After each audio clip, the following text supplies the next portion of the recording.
En France, notre enquête maintenant sur un sujet délicat, souvent passé sous silence. Il a été mis en lumière il y a quelque temps par la secrétaire d'État aux droits des femmes, Pascale Boistard. Il y a sur notre territoire des zones où les femmes ne sont pas acceptées, a-t-elle déclaré à nos confrères de Marianne. De quoi s'agit-il? D'une révolution discrète. Se promener seule en jupe, prendre un café sur une terrasse. Aujourd'hui, des associations prennent le relais. Elles alertent sur ces quartiers où les femmes deviennent indésirables dans l'espace public. Regardez l'enquête de Caroline Sins et Brice Bobby. Regardez ces images. Des terrasses de café, des rues. Elles ont un point commun. Les femmes semblent effacées. Dans certains quartiers populaires, les hommes occupent les lieux et les femmes subissent. Dans cette banlieue parisienne, nous suivons deux militantes de la Brigade des mères. Nadia Remadna et Aziza Saya se battent pour la liberté des femmes dans ces quartiers. Pour nous montrer la réaction des hommes, elles filment dans un bar en caméra cachée. Dès l'entrée, on leur demande pourquoi elles viennent. Cherchez qui, madame? On cherche quelqu'un. Un monsieur? Dans ce bar, que des hommes, pas très accueillants. Le mieux, c'est d'attendre dehors. Pourquoi? Ici, il y a que des hommes. Bah, c'est pas grave, on vit dans un monde où il y a des hommes et des femmes. Ça vous dérange, vous? Moi, c'est pour vous. Non, pour moi. Là, Le patron du bar n'a pas envie de discuter. D'autres hommes sont choqués de voir ces femmes. je m'en fous, on va se faire discrète, petite, dans un coin. Il y a que des mecs dans ce café. Mais comment c'est normal qu'il n'y a que des mecs? Imagine que tu veux prendre un café avec une cousine, une amie, ta femme. Non? Normal. Elle reste chez elle. Ta cousine, elle reste chez elle. Ah bon? Elle fait ce qu'elle veut, mais pas avec moi. Ben voilà, dans ce café, il n'y a pas de mixité. Est-ce que c'est normal? Mais à Sevran, on n'est pas à Paris. Même à Sevran, c'est la France. C'est dans le 93. Et là, à alors, Sevran, le 80 on n'est pas et alors à Paris, c'est des mentalités différentes. C'est comme anglais. Aller dans un bar, ici, c'est braver un interdit pour une femme. Tu fais ça en Arabie Saoudite, tu dis ouais. Mais ça, on est en France. On est en train de dire, ah mais tu te rends compte, il y a des femmes quand même qui ont été dans un café. Pourquoi les hommes rejettent-ils les femmes?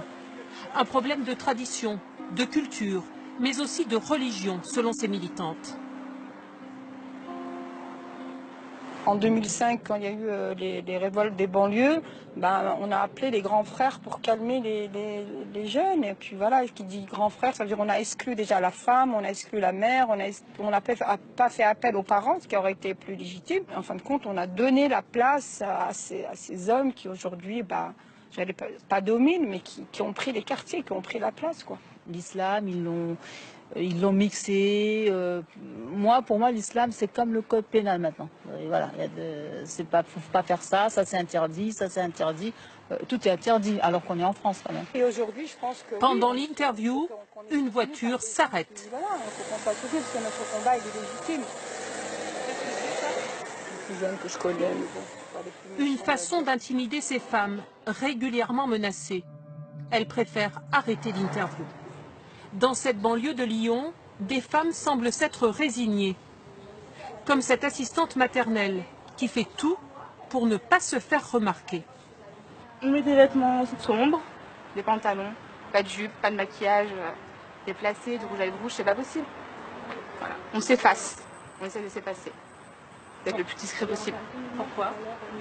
Parce qu'on a peur, tout simplement. À Rieux-la-Pape, 20% de chômage, de nombreux commerces fermés. Les maîtres des lieux sont de jeunes hommes. Peu de femmes dans la rue et notre caméra n'est pas la bienvenue. Allez, on y va les filles, on va faire quelques commerces. Des femmes ont pourtant décidé de se battre. Régulièrement, elles organisent des marches. Habitantes du quartier, de tous bords politiques, elles veulent reprendre leur place, s'imposer. Comme dans ce café fréquenté uniquement par des hommes. On ait cette notion de convivialité, oui. Voilà, oui. De convivialité, parce que c'est important dans une ville. Oui. Que ça se mélange, qu'il n'y ait pas un endroit où on passe voilà, comme ça. Il faut que tout le monde soit à l'aise, et puis aussi qu'ils amenez vos femmes, enfin. Embarrassé, le patron se défend. J'accepte tous les clients. J'ai pas de problème avec les femmes, ni avec les hommes, ni avec tout le monde. Mais ici, aucune femme. La priorité de l'organisatrice des marches, c'est de convaincre les habitantes musulmanes de participer. Mais notre but, un petit peu, nous, de mélanger. voilà, ce qu'on aimerait, c'est... Après, il y a les convictions religieuses qui font que la femme, elle peut pas trop se mélanger. Enfin, elle peut pas du tout, même il n'y a pas de mixité, en fait. Sous le regard des hommes du quartier, difficile de parler librement. En plus, on parle, ils sont pas contents parce qu'ils nous regardent de travers. Voyez où votre fille boire un café là? Certaines femmes ne comprennent pas l'intérêt de la démarche. Mais moi, je ne ressens pas le besoin, comme vous disiez, madame. Vous avez parlé du bistrot. Il faut aller dans les bistrots. Moi, je ne ressens pas le besoin d'aller dans les bistrots.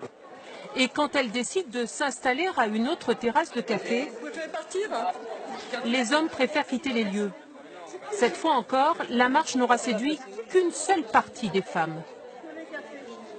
Il n'y a pas beaucoup de femmes musulmanes, elles trouvent l'idée très bien, mais elles ne nous suivent pas. Pourquoi? Bah ça, je sais pas. Hein. Ça, je sais pas. Peut-être, je sais pas. Comme à Rieux-la-Pape, des femmes s'organisent un peu partout en France et marchent à la reconquête de l'espace public. Un combat qui ne fait que commencer.